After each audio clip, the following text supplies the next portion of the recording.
Welcome to the Endpoints podcast, presented by the ALS Therapy Development Institute. I'm Jonathan Gang. After an ALS diagnosis, it can be hard to know where to turn. There are doctors and clinics that offer medical support, and service organizations that can help with getting equipment and things like securing travel to medical appointments.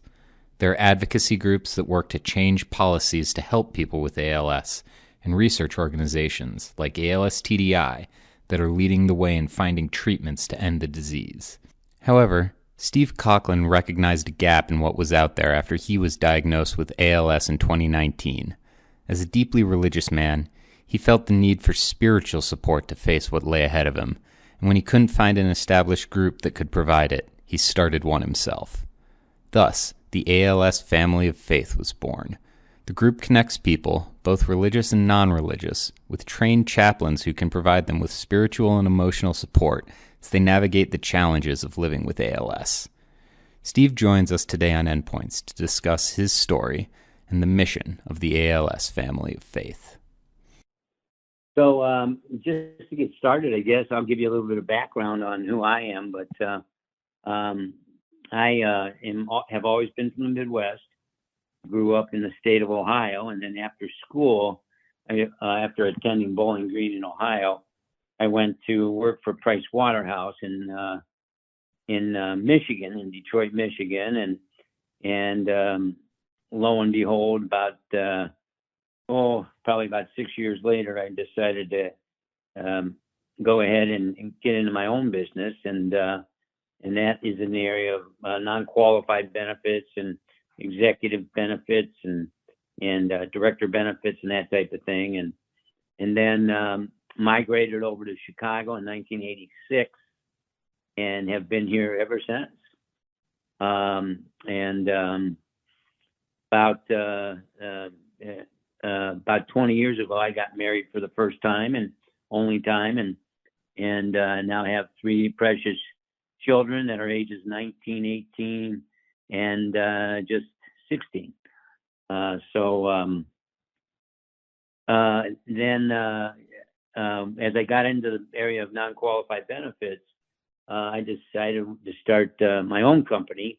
So I've had that for about 35 years, and then just about 2 years ago sold the company off, and just working part-time, so to speak, as I migrate through this crazy disease of ALS.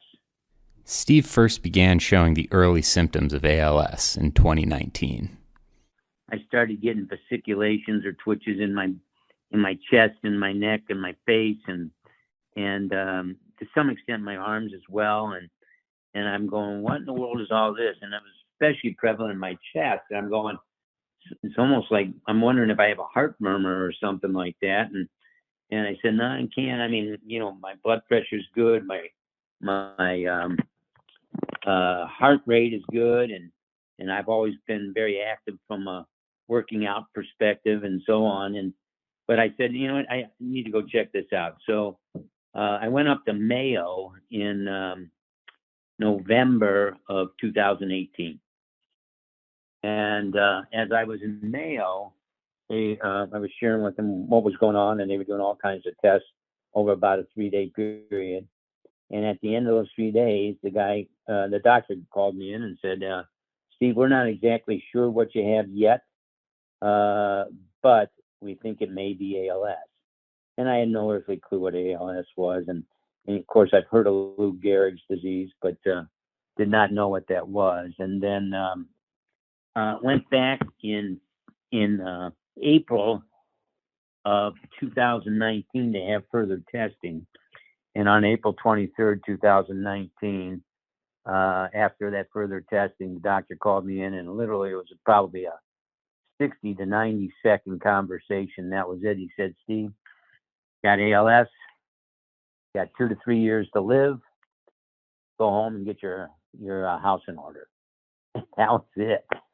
So in any event, I was there by myself, and I just didn't know what to do or who to call or any of that. And so I wanted to tell my family about it, but I didn't want to do it long distance.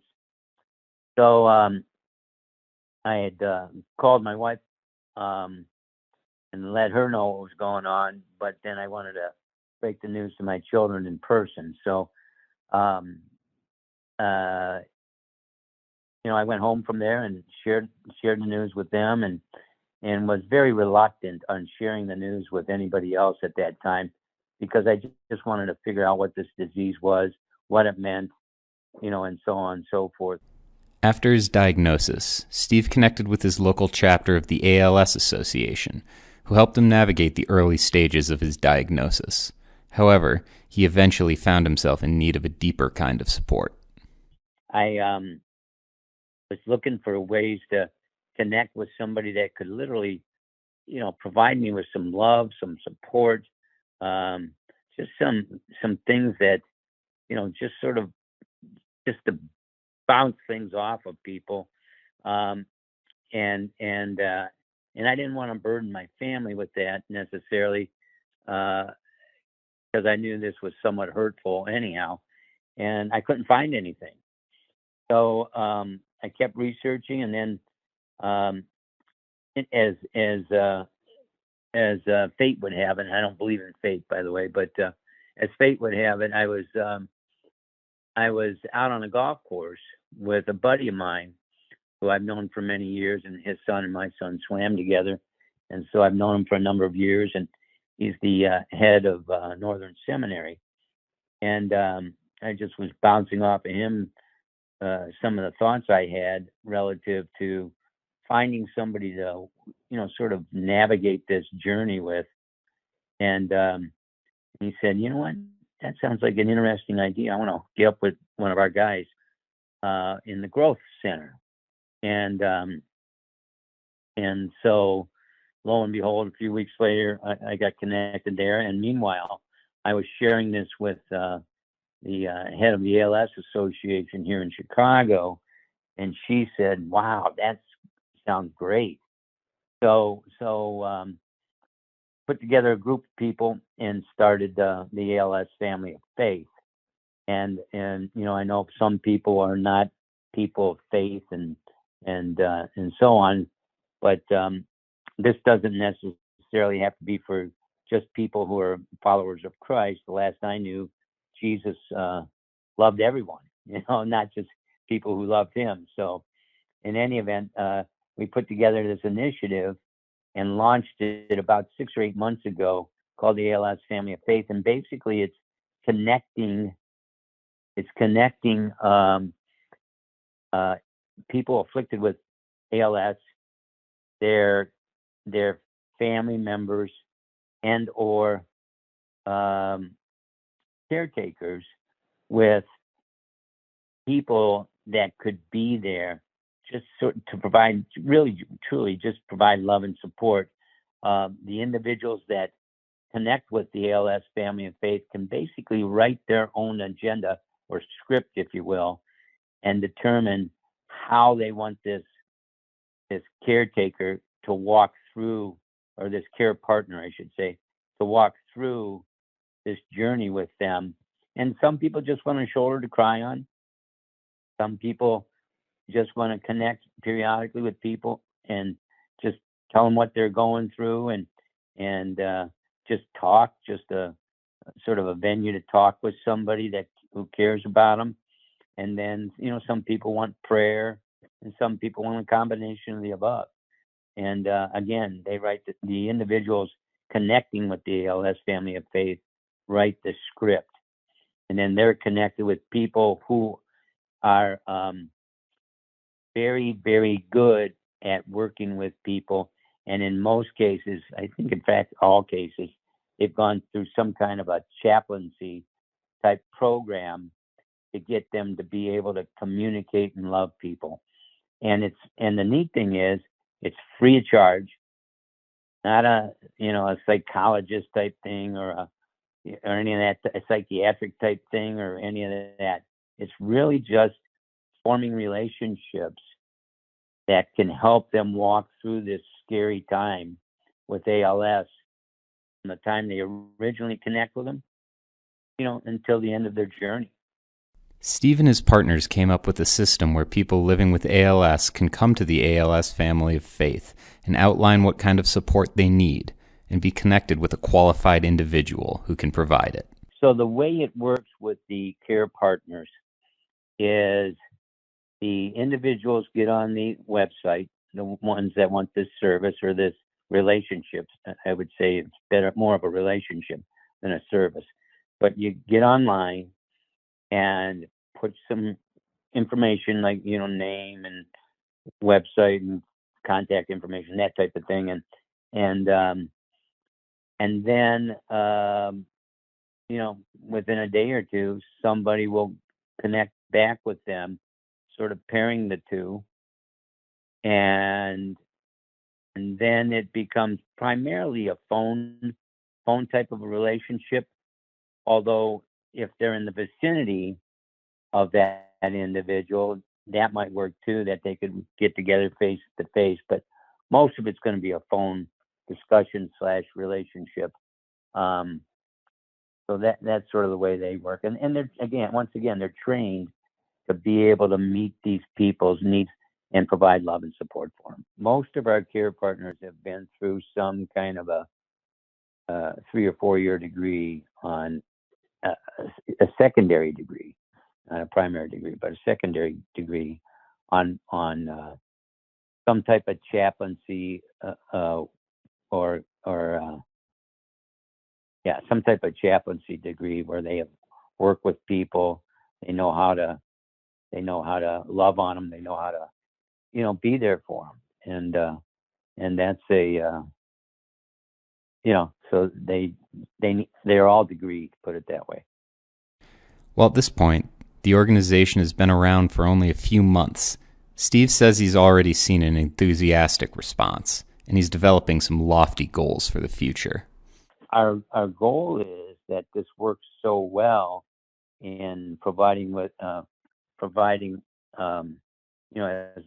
I've mentioned it a number of times, but the love and support with these individuals, that it serves as a platform, a tested platform for other diseases, whether it be cancer or MS or MD or, or Parkinson's or whatever, that we can use that as a springboard into those other diseases as well.